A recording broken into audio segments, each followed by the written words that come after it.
สวัสดีครับวิชาการสร้าง Virtual Reality หรือ VR บทการเคลื่อนที่บน VR 3D Animation การเคลื่อนที่บน VR 3D Animation นะครับเราต้องใช้อุปกรณ์นะครับในการที่เราจะเคลื่อนที่นะครับอย่างน้อยที่สุดก็คือตัว Control Pointer นะครับที่อยู่บนหน้าจอนะครับซึ่งมันจะรับการเคลื่อนไหวนะครับทิศทางการเคลื่อนไหวของศีรษะนะครับจากนั้นแล้วก็เอาจุดนะครับ pointer ไปชี้ในตำแหน่งที่ต้องการนะครับไม่ว่าจะเป็นตัว 3D object ที่ต้องการจะเลือกนะครับหรือว่าทิศทางที่ต้องการที่จะ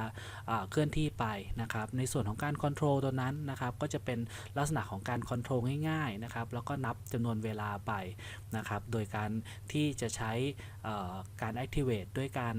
นำเอา pointer ไปวางแล้วก็ใช้ time counter นะครับนับจำนวนเวลาโดยปกติแล้วจะนับอยู่ที่ประมาณ3 ถึง 5 วินาทีนะครับก็3 4 5 วินาทีเพราะว่าเนื่องจากว่าการที่เรานำเอา pointer ไปวางในจุดที่ต้องการที่จะ activate นะครับ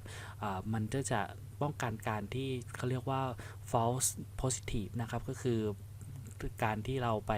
เอา pointer ไปวางโดยบังเอิญแล้วก็บังเอิญว่ามันก็ทำการคิดว่าเราต้องการ activate มันนะครับถ้าเกิดเวลามันสั้นเกินไปเราก็จะ move pointer ออกไม่ทันนะครับตรงนั้นเราก็จึงนับเวลาไว้ที่ประมาณ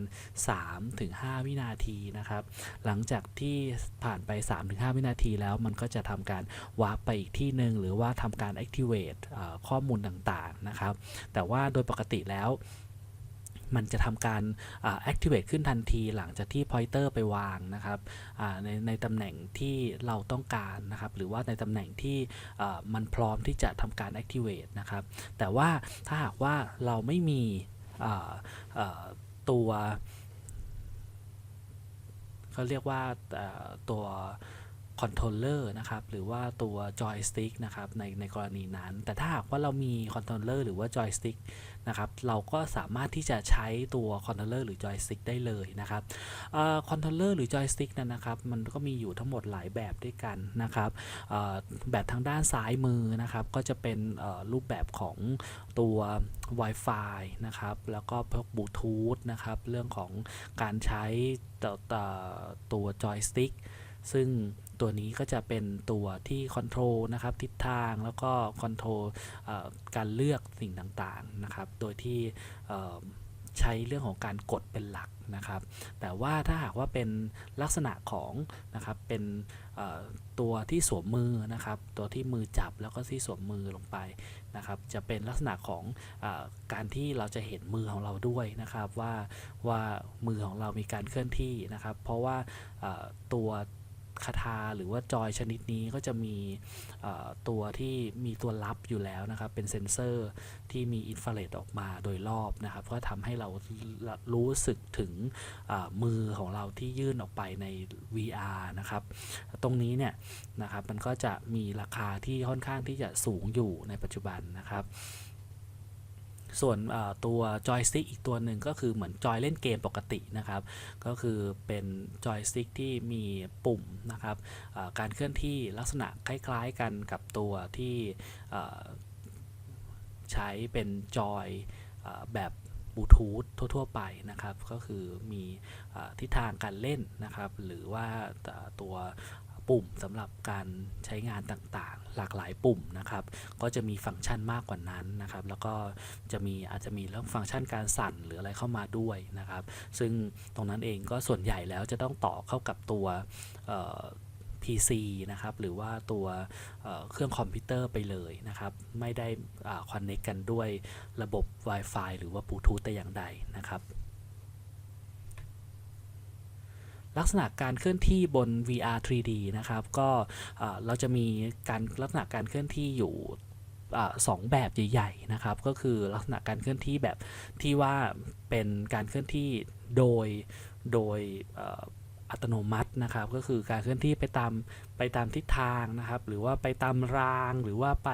ไปตามทิศทางที่ถูกกำหนดไว้เรียบร้อยแล้วนะครับ ลักษณะก็จะเป็นลักษณะคล้ายๆกับตัวโลโลคอสเตอร์นะครับหรือว่าเป็นรถไฟเหาะตีลังกานะครับตัวพวกนี้ก็จะวิ่งไปตามรางนะครับเป็นรถไฟเข้าไปในเมืองอะไรทำนองนี้นะครับซึ่งตัวการเคลื่อนที่ต่างๆนะครับก็จะเป็นลักษณะของการเคลื่อนที่ของกล้องนะครับตัว VR ที่จะวิ่งเข้าไปในทิศทางต่างๆที่ถูกกำหนดไว้ล่วงหน้าเรียบร้อยแล้วแต่ว่าในส่วนของตัวในการทำงานนะครับที่เป็นลักษณะของการเคลื่อนที่แบบเทเลพอร์ตก็คือการเคลื่อนที่โดยที่ผู้ใช้หรือว่า user นั้นได้ใช้การตัดสินใจของตนเองในการเลือกที่จะเดินไปในทิศทางใดหรือว่าเลือกที่จะไปอยู่ในจุดใดนะครับตรงนี้จะสามารถเห็นการทำงานได้อย่างชัดเจนนะครับการเคลื่อนที่ในการวางแนวทางกล้อง VR 3D นะครับก็คือจริงๆแล้วนะครับในลักษณะของ VR ประเภทนี้ก็จะไม่มีการควบคุมแต่อย่างใดนะครับก็คือผู้ใช้งานก็เพียงแต่มองดูรอบๆเท่านั้นในสิ่งที่ผู้ใช้งานเห็นก็คือสิ่งที่ปรากฏขึ้นนะครับก็คือทุกสิ่งทุกอย่างก็จะถูกกำหนดไว้เรียบร้อยแล้วนะครับเพียงแต่ว่าผู้ใช้งานเพียงแต่นะครับหันไปหันมานะครับเพื่อที่จะดูสภาพแวดล้อมรายรอบนะครับที่เป็นVR world นะครับหรือว่า VR environment นะครับซึ่งตัวVR เองก็จะมีขนาดที่ไม่ใหญ่นักนะครับเพราะว่าเนื่องจากว่าไม่มีการรับเข้าของข้อมูลแต่อย่างใดนะครับก็จะมีแต่การส่งข้อมูลแต่เฉพาะในเรื่องของการหันหัวนะครับก็คือการสายหน้านะครับการหันหน้าไปทางไหนนะครับลักษณะการวางศีรษะอะไรอย่างนี้นะครับก็จะส่งแค่ข้อมูลอยู่แค่นั้นจะไม่ได้ส่งข้อมูลที่จะต้องตอบรับกลับมานะครับหรือว่าจะต้องมีแอคทิวิตี้หรือปฏิสัมพันธ์แต่อย่างใดนะครับก็ลักษณะของการเดินทางของแนวกล้องนะครับของ VR ก็จะเป็นลักษณะของการที่กำหนดไว้เรียบร้อยแล้วนะครับตามที่ได้วางแผนไว้สำหรับผู้ที่เป็นนักพัฒนานะครับตัวคอนเทนต์บน VR นะครับการตั้งค่านะครับสำหรับการเคลื่อนที่ตามแนวทางกล้องนะครับก็คือลักษณะของเราจะนำเอา 3D นะครับสักตัวหนึ่งนะครับโดยปกติแล้วแต่นะครับแต่โดยปกติแล้วที่จะพบกันบ่อยๆก็ส่วนใหญ่จะเป็นลักษณะของตัวแคปซูลนะครับตัวแคปซูลก็จะไปวางไว้บนตัว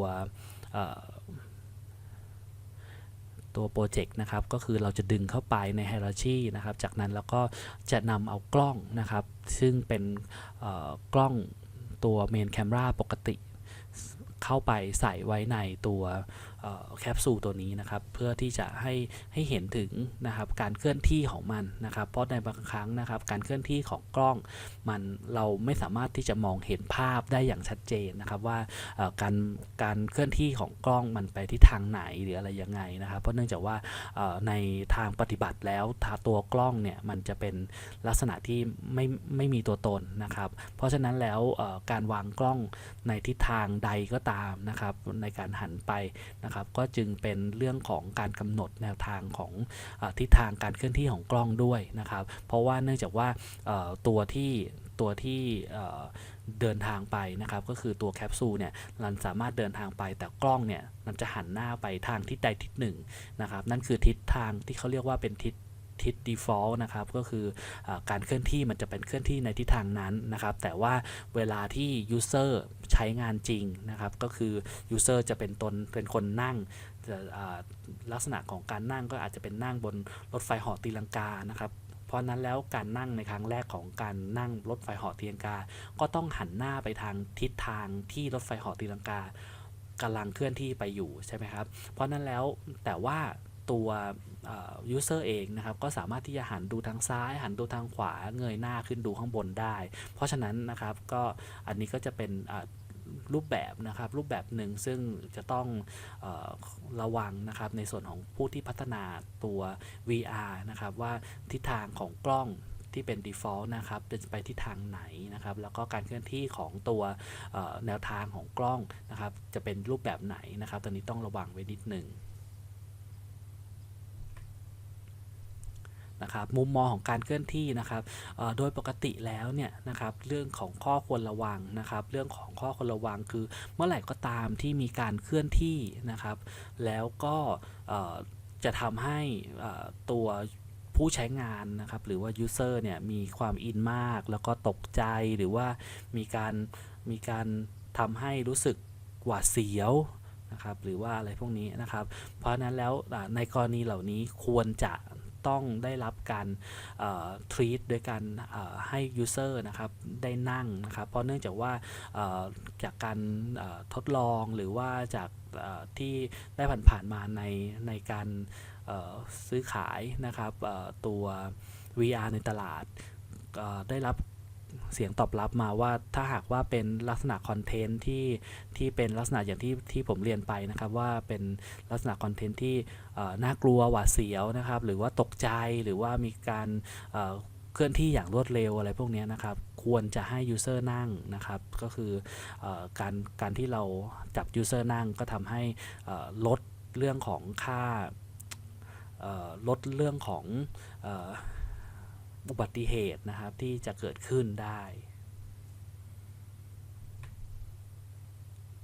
นะครับการเคลื่อนที่เทเลพอร์ตนะครับ VR 3D นะครับเราก็เป็นการตัดต่อนะครับก็คือเรื่องของการตัดต่อซีนนั่นเองนะครับก็คือเราจะโยกกล้องนะครับมีคำสั่งว่าถ้าหากว่าเราทำการเลือกนะครับจริงๆแล้วเทเลพอร์ตเองมันก็คือมีการวางไว้ล่วงหน้าแล้วว่าการวาร์ปไปนะครับหรือว่าการกระโดดไปอยู่ในจุดใดนั้นต้องถูกวางแผนไว้ก่อนล่วงหน้าว่าจากจุดนี้ไปจุดใดได้บ้างนะครับจากจุดใด